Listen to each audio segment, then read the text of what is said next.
Hello students. इस video में हम एक बहुत ही इंपॉर्टेंट टॉपिक के बारे में बात करेंगे। ये टॉपिक होता है बेसिक स्ट्रेंथ ऑफ अमाइंस। अब बेसिक स्ट्रेंथ जानने के लिए सबसे पहले मैं आपको रिवाइज कराता हूँ कि बेस होते क्या है। तो देखिए स्टूडेंट्स, एक्चुअली बेसिक स्ट्रेंथ के तीन कंसेप्ट होते हैं, है ना। एक होता है आर्रेनियस कंसेप्ट, एक होता है लुईस कंसेप्ट और एक होता है ब्रॉन्स्टेड कंसेप्ट। इसमें जो दो सबसे इंपॉर्टेंट कंसेप्ट होते हैं वो होते हैं Lewis concept and the second one is Bronsted concept. इनको हम थोड़ा सा समझते हैं। जैसे देखिए, लेट अस से हमारी रिएक्शन होती है RnH2 और HCl के बीच में। अब इन दोनों की जब रिएक्शन होगी तो इसमें ऐसा कुछ होगा कि जो N है इसके पास लोन पेयर है, इस N की ऑक्टेट कंप्लीट है, इलेक्ट्रॉन नेगेटिविटी ज्यादा होने की वजह से N पे पार्शियल नेगेटिव आएगा। और HCl में अगर मैं पोलैरिटी शो करता हूं तो H पे डेल्टा प्लस आएगा, Cl पे डेल्टा माइनस आएगा, because Cl is more electronegative. तो N अपना लोन पेयर इस H को डोनेट करेगा, जिससे N और H में एक बॉन्ड बनेगा। अब अगर N और H में एक बॉन्ड बना तो यहाँ पे H और Cl में एक बॉन्ड ब्रेक हो जाएगा, जिससे कन्वर्ट हो जाएगा RNH3 प्लस में और साथ में बनेगा Cl माइनस। अब आप ध्यान दीजिए, इस प्रोसेस में RNH2 जो है it will act as a base. तो बेस ने ऐसी क्या प्रॉपर्टी शो की? तो देखिए, बेस ने दो काम किए। बेस ने एक तो अपना इलेक्ट्रॉन पेयर जो है उसको डोनेट किया, यानी बेस की फंडामेंटल प्रॉपर्टी जो होती है वो होती है इलेक्ट्रॉन पेयर डोनेशन। तो बेस कौन हुआ? जो अपना इलेक्ट्रॉन पेयर डोनेट करेगा। अब ऑब्वियसली इलेक्ट्रॉन पेयर डोनेट तभी तो करेगा जब उसके पास क्या होगा? इलेक्ट्रॉन पेयर होगा। यानी किसी भी बेस के पास इलेक्ट्रॉन पेयर अवेलेबल होना चाहिए, it must have a lone pair, है ना। सेकेंड थिंग, जब ये इलेक्ट्रॉन पेयर देगा तो ये किसको डोनेट कर रहा है? H को डोनेट कर रहा है ना। जब ये H को डोनेट करेगा तो basically RnH2 will accept H plus accept करेगा तो H प्लस उसका पार्ट बन जाएगा, यानी base is H plus acceptor. तो दो पार्ट आपने जाने, पहला जाना इलेक्ट्रॉन पेयर डोनर है और दूसरा जाना H प्लस एक्सेप्टर है। पहला जो फंडा लगता है इलेक्ट्रॉन पेयर डोनेशन वाला, इसको बोलते हैं Lewis concept, and H plus acceptor वाले कंसेप्ट को हम बोलते हैं ब्रॉन्स्टेड कंसेप्ट, जिसके बेसिस पे इस बेस का ये जो RnH3 प्लस बनने वाला है this is actually conjugate acid.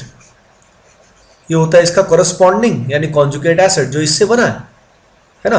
तो बेसिकली एक अच्छा बेस कौन हुआ? What is the good base? Strong base होने का मतलब क्या है? तो देखिए जी, बेस की प्रॉपर्टी जो होती है वो होती है इलेक्ट्रॉन पेयर डोनेशन। तो तगड़ा कौन कहलाएगा? जो अपनी प्रॉपर्टी को अच्छे से शो करेगा, यानी जो इलेक्ट्रॉन पेयर को अच्छे से डोनेट करेगा ऑटोमेटिकली वो क्या होगा? स्ट्रॉन्ग बेस होगा। तो strong base is one which is able to donate electron pair easily and effectively, है ना। अब आइए देखते हैं with the help of few examples कि इनको कंपैरिजन कैसे करते हैं, है ना। तो स्ट्रॉन्ग बेस कौन होता है ये आपको पता लग गया, जो अपने इलेक्ट्रॉन पेयर को आसानी से डोनेट कर सके, ठीक है। आइए देखते हैं पहला एग्जाम्पल। पहले एग्जाम्पल में we have to compare the basic strength of CH3 minus NH2 minus OH minus and F minus. अब देखिए, इसमें इन चारों में अगर फंडामेंटल डिफरेंस देखें तो वो एटम का ही डिफरेंस है। यहाँ कार्बन, नाइट्रोजन, फिर ऑक्सीजन एंड फिर अपने पास है फ्लोरीन। तो इन एटम्स की कौन सी फंडामेंटल प्रॉपर्टी चेंज हो रही है? तो अगर आप ध्यान दें, इनकी फंडामेंटल प्रॉपर्टी जो चेंज हो रही है वो क्या है? इलेक्ट्रॉन नेगेटिविटी, है ना, वो इनकी चेंज हो रही है। अब आप सभी खुद ही सोचिए, इन सब में lowest electron negativity carbon atom की होने की वजह से कार्बन एटम अपना इलेक्ट्रॉन पेयर सबसे आसानी से डोनेट करेगा, क्योंकि जिसकी इलेक्ट्रॉन नेगेटिविटी हाई है वो अपने इलेक्ट्रॉन पेयर को न्यूक्लियस के ज्यादा क्लोज होल्ड करेगा, तो उसको इलेक्ट्रॉन देना क्या होगा? डिफिकल्ट होगा। लेकिन कार्बन की इलेक्ट्रॉन नेगेटिविटी कम होने की वजह से ये नेगेटिव चार्ज लूजली हेल्ड होगा, है ना। तो इस कारण इलेक्ट्रॉन पेयर डोनेशन क्या होगा? आसान।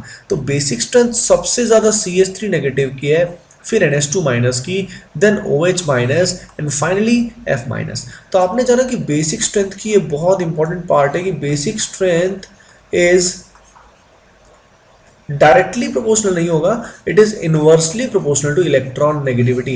यानी lower the electron negativity easier will be the electron donation due to loosely held electron cloud, so basic strength will increase with the decrease in electron negativity, है ना। तो सबसे पहला फैक्टर हमें जो देखना है वो क्या देखना है? Electron negativity. आइए देखते हैं अगले केस में। अगले केस में ये this is OH negative and this is water, दोनों के पास लोन पेयर अवेलेबल है। कितने लोन पेयर अवेलेबल हैं इससे कोई फर्क नहीं पड़ता, है ना। अब दोनों एटम की सबसे पहले मैंने क्या चेक की, इलेक्ट्रॉन नेगेटिविटी। दोनों की इलेक्ट्रॉन नेगेटिविटी सेम है, तो हमने देखा यार दोनों पे चार्ज सेम नहीं है, एक है नेगेटिवली चार्ज और दूसरा जो है वो क्या है, न्यूट्रल है। तो नेगेटिवली चार्ज जो obviously will have more electron density, तो ये इलेक्ट्रॉन पेयर आसानी से डोनेट कर पाएगा, hence OH negative is a stronger base than water. आइए देखते हैं अगले एग्जाम्पल। अगले एग्जाम्पल में we have taken CH3 C triple bond C negative. तो अगर इन सब में आप वो एंटिटी देखें जो इलेक्ट्रॉन पेयर डोनेट करेंगे तो आप ध्यान देंगे कि ये कार्बन इलेक्ट्रॉन डोनेट कर सकता है, इधर ये कार्बन इलेक्ट्रॉन डोनेट कर सकता है, इधर ये कार्बन इलेक्ट्रॉन डोनेट कर सकता है। इस बेसिस पे अगर हम बात करें तो इन तीनों कार्बन की हाइब्रिडाइजेशन अलग होगी। पहले कार्बन की हाइब्रिडाइजेशन sp है, सेकंड वाले की sp2 है एंड थर्ड वाले की sp3 है। आप सभी को शायद ये बात पता होनी चाहिए कि electron negativity is directly proportional to percentage s character. S character जितना बढ़ेगा उतना इलेक्ट्रॉन होल्ड करने की कैपेसिटी बढ़ जाएगी, क्योंकि एस करेक्टर बढ़ने का मतलब actually electron will be more closer to the nucleus, तो वो इलेक्ट्रॉन ज्यादा क्या होगा, टाइटली हेल्ड होगा। तो आपने देखा सबसे इजीली इलेक्ट्रॉन कौन डोनेट करेगा, sp3 वाला, देन sp2 वाला एंड फाइनली लोवेस्ट जो होगा वो कौन होगा, sp। आइए देखते हैं अगले एग्जाम्पल। अगले एग्जाम्पल में तीनों के तीनों जो एटम्स हैं all are nitrogen but their hybridization are different. पहले केस में नाइट्रोजन की हाइब्रिडाइजेशन sp3 है, इस नाइट्रोजन की हाइब्रिडाइजेशन sp2 है और अगले नाइट्रोजन की हाइब्रिडाइजेशन sp है ना। तो ऑटोमेटिकली sp3 में s करेक्टर क्या होगा, कम होगा, तो ऑटोमेटिकली इलेक्ट्रॉन देना आसान होगा, ठीक है। आइए देखते हैं कुछ और एग्जांपल्स। अब सारे के सारे एग्जांपल्स में वी हैव नाइट्रोजन, ठीक है, सब में नाइट्रोजन एटम है, लेकिन अगर आप ध्यान दें तो यहाँ पे जो B मॉलिक्यूल है और जो C मॉलिक्यूल है इसमें नाइट्रोजन की हाइब्रिडाइजेशन sp3 ना होके sp2 है। कैसे, यहाँ पे देखिए C में जो नाइट्रोजन है इसके आसपास पाई बॉन्ड है और नाइट्रोजन में लोन पेयर क्या करेगा, इस पाई बॉन्ड के साथ रेजोनेंस करेगा, जिस कारण इस लोन पेयर को हम हाइब्रिडाइजेशन में काउंट नहीं करेंगे। इसलिए यहाँ पे हाइब्रिडाइजेशन sp3 की बजाय क्या रह जाएगी, sp2। अब A और D जो है, A और D में नाइट्रोजन की हाइब्रिडाइजेशन sp3 है, इसलिए ऑटोमेटिकली A और D की बेसिक स्ट्रेंथ B और C से तो ज़्यादा होगी। तो सबसे पहले मुझे A और D में कंपैरिजन करना होगा and then B and C, है ना। अब A और D में अगर मैं कंपैरिजन करूं तो नाइट्रोजन नाइट्रोजन दोनों में नाइट्रोजन है, दोनों की हाइब्रिडाइजेशन sp3 है, यानी इलेक्ट्रॉन नेगेटिविटी सेम है। तो फर्क किस बात का है, फर्क है ऑक्सीजन एटम का। डी में ऑक्सीजन एटम होने की वजह से इसका -I लगेगा, -I का मतलब ये इलेक्ट्रॉन अपनी तरफ खींचेगा। अगर ये इलेक्ट्रॉन अपनी तरफ खींचेगा तो नाइट्रोजन पे ये इलेक्ट्रॉन डेफिशिएंसी क्रिएट करेगा, और अगर ये इलेक्ट्रॉन डेफिशिएंसी क्रिएट करेगा तो इलेक्ट्रॉन देने के चांसेस क्या हो जाएंगे, लेस हो जाएंगे, है ना। तो ए और डी में विच इज बेटर, ए और डी में A is better than D, much better than D. A में ये बगल वाले ग्रुप्स जो होंगे इनकी इलेक्ट्रॉन नेगेटिविटी नाइट्रोजन से कम है, तो ये प्लस साइन इंडक्टिव इफेक्ट जो होता है, इलेक्ट्रॉन डोनेटिंग इफेक्ट जो होता है, उसकी वजह से डेंसिटी को उल्टा बढ़ाएंगे, है ना। अब कंपेयर करते हैं बी और सी में। बी और सी में कंपैरिजन बेहद ही आसान चीज़ है। इसमें ऑटोमेटिकली सी की बेसिक स्ट्रेंथ बी से ज़्यादा होगी, क्योंकि सी का लोन पेयर रेजोनेंस में इन्वॉल्व नहीं है। जब C का लोन पेयर रेजोनेंस में इन्वॉल्व नहीं है तो इसको इलेक्ट्रॉन देना क्या होगा, इजी होगा, ये it can donate electron easily. पर B का लोन पेयर देखिए ये क्या कर रहा है, ये रेजोनेंस में पार्टिसिपेट कर रहा है ना। तो this will be the final order, A greater than D greater than C greater than B। आइए देखते हैं अगले कुछ एग्जांपल्स। इसमें we have taken many type of anilines, हमने कई तरह का एनिलीन लिया। ये सिंपल एनिलीन है, इसमें पैरा पोजीशन में नाइट्रो लग गया है। अच्छा, NH2 में अगर पैरा पोजीशन पे CH3 लग जाए तो इस कंपाउंड को हम बोलते हैं para toluidine. This common name is very important, IIT में इससे क्वेश्चन भी आ रखा है ना। टोलू जो वर्ड आया ये टोलुइन की वजह से आया है ना। अब देखिए इन हर एक केस में अगर ध्यान दें तो N का लोन पेयर बेंजीन रिंग के साथ क्या करेगा, रेजोनेंस करेगा, ठीक है। Lone pair of N will undergo resonance. अब रेजोनेंस करेगा तो पॉइंट इज दैट कि सब नाइट्रोजन की हाइब्रिडाइजेशन यहाँ पे क्या होगी, sp2 होगी। तो अगर इलेक्ट्रॉन नेगेटिविटी सेम है तो नेक्स्ट चीज जो हमें देखनी होती है वो देखनी होती है electron density. So when electron negativity is same, check electron density. Electron density जितनी ज्यादा होगी इलेक्ट्रॉन डोनेशन उतना आसान होगा, यानी बेसिक स्ट्रेंथ जो है ऑटोमेटिकली वो इंक्रीज कर जाएगी। अब देखिए आपको ये क्लियरली पता होना चाहिए कि NO2 जो होता है इट शोज -M, यानी ये रेजोनेंस से इलेक्ट्रॉन विड्रॉ करेगा, नेट इलेक्ट्रॉन सक करेगा, है ना। ये जो OCH3 है ये क्या शो करता है, ये मेसोमेरिक इफेक्ट में इलेक्ट्रॉन डोनेट करता है ना, यानी ये इलेक्ट्रॉन डेंसिटी रिंग में बढ़ाएगा। और मिथाइल जो है ये क्या शो करेगा, ये plus I and hyper conjugation show करके इलेक्ट्रॉन डोनेट करेगा। और बेंजीन में ऐसा कोई इफेक्ट नहीं लगेगा। तो आपको ये दिमाग में क्लियर होना चाहिए कि -m इफेक्ट से यहाँ पे n पे इलेक्ट्रॉन डेंसिटी पे क्या असर पड़ रहा है। ऑब्वियसली अगर -m शो होगा तो n पे इलेक्ट्रॉन डेंसिटी कम होगी, जिस कारण इसकी बेसिक स्ट्रेंथ भी क्या हो जाएगी, कम हो जाएगी, है ना। तो A, B, C और D में सबसे ज़्यादा इलेक्ट्रॉन डेंसिटी किस में होगी स्टूडेंट्स, D में होगी। B के बाद किस में होगी, C में, एंड देन A में, एंड फाइनली किस में होगी, B में। B में इलेक्ट्रॉन डेंसिटी लोवेस्ट है because of strong electron withdrawing NO2 group, है ना। तो this is how basic strength is compared. आइए देखते हैं अगला एग्जाम्पल। इसमें वी हैव दिस अमाइड, हमारे पास एसिटामाइड है, और जो दूसरा मॉलिक्यूल होता है this is known as aniline. अब इन दोनों में अगर मुझे कंपेयर करना है तो देखिए सबसे पहले मैं चेक करूंगा दोनों की electron negativity using hybridization. As दोनों के लोन पेयर पाई बॉन्ड के साथ इंजॉय कर रहे हैं यानी रेजोनेंस कर रहे हैं, इसका मतलब हाइब्रिडाइजेशन जो है वो sp2 रहने वाली है ना। तो अब मुझे क्या चेक करना पड़ेगा, इलेक्ट्रॉन डेंसिटी। अब देखिए n जो एमाइड वाला है ये अगर रेजोनेंस करेगा तो कुछ ऐसा रेजोनेंस होगा। ये रेजोनेंस जब प्रोसेस होगा तो यहाँ पे NH2 में n पे प्लस आएगा और यहाँ पे O पे क्या आएगा, माइनस आएगा, ठीक है। अब इस प्रोसेस में अगर अपन बात करते हैं तो रेजोनेंस बहुत ही इफेक्टिव हो रहा है क्योंकि नेगेटिव चार्ज किस पे आ रहा है, O पे आ रहा है। लेकिन यहाँ पे देखिए एनिलीन में अगर रेजोनेंस होगा तो नेगेटिव चार्ज किस पे आएगा, कार्बन पे आएगा। अब कार्बन पे एक पे नहीं तीन पे नेगेटिव आएगा, पर still it is less effective क्योंकि नेगेटिव चार्ज किस पे आया, कार्बन पे आया। अब देखिए जहाँ पे रेजोनेंस ज़्यादा इफेक्टिव होगा यानी लोन पेयर की अवेलेबिलिटी क्या हो गई, घट गई, यानी डेंसिटी जो हुई वो क्या हो गई, डिक्रीज हो गई। तो ए और बी में जो एन का लोन पेयर है ए वाले केस में ज़्यादा स्टेबल है यानी इलेक्ट्रॉन डोनेशन डिफिकल्ट रहेगा। तो ए और बी में बेटर जो हुआ वो कौन सा हुआ, B is better because it is less stable and electron उतने इफेक्टिवली रेजोनेंस में नहीं गए हैं, तो बी इज बेटर। ये बहुत ही इंपॉर्टेंट क्वेश्चन है, ठीक है। अगले केस में देखते हैं। This example, this is one of the strongest base in the world known as guanidine. इसको बोलते हैं गुआनिडीन, इसका नाम कुछ, इसकी स्पेलिंग कुछ ऐसी होती है। गुआनिडीन के अंदर 3 नाइट्रोजन अवेलेबल होते हैं, that is A, B and C. अब कंपैरिजन हमें कुछ ऐसा करना है कि ए, बी और सी में इलेक्ट्रॉन डोनेशन कैपेबिलिटी जो है वो क्या होगी, है ना। ए, बी और सी में सबसे इजीली इलेक्ट्रॉन कौन डोनेट करेगा।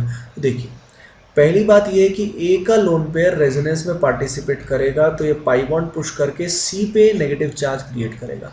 सिमिलरली बी से अगर मैं रेजोनेंस करता हूँ तो भी ऐसा कुछ होगा, यानी आपने देखा ए ने अपना इलेक्ट्रॉन पेयर रेजोनेंस में डोनेट किया लेकिन एन ने तो ऐसा कुछ नहीं किया। सिमिलरली बी भी एग्जैक्टली यही करेगा, यानी ए और बी जो है इसकी बेसिक स्ट्रेंथ क्या रहने वाली है, सेम रहने वाली है। अब इसको अपने को कंपेयर करना है सी से।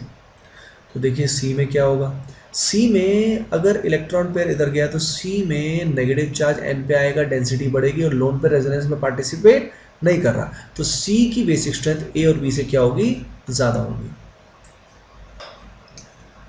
आइए देखते हैं अगला एग्जाम्पल। अगले एग्जाम्पल में वी हैव दीज 3 मॉलिक्यूल्स। पहला जो होता है इसको क्या बोलते हैं, pyridine. The second one you know is aniline and this one is pyrrole. आइए देखते हैं इसमें क्या फंडा लगने वाला है। तो देखिए इन सब में नाइट्रोजन की हाइब्रिडाइजेशन जो होगी दैट विल बी sp2, है ना।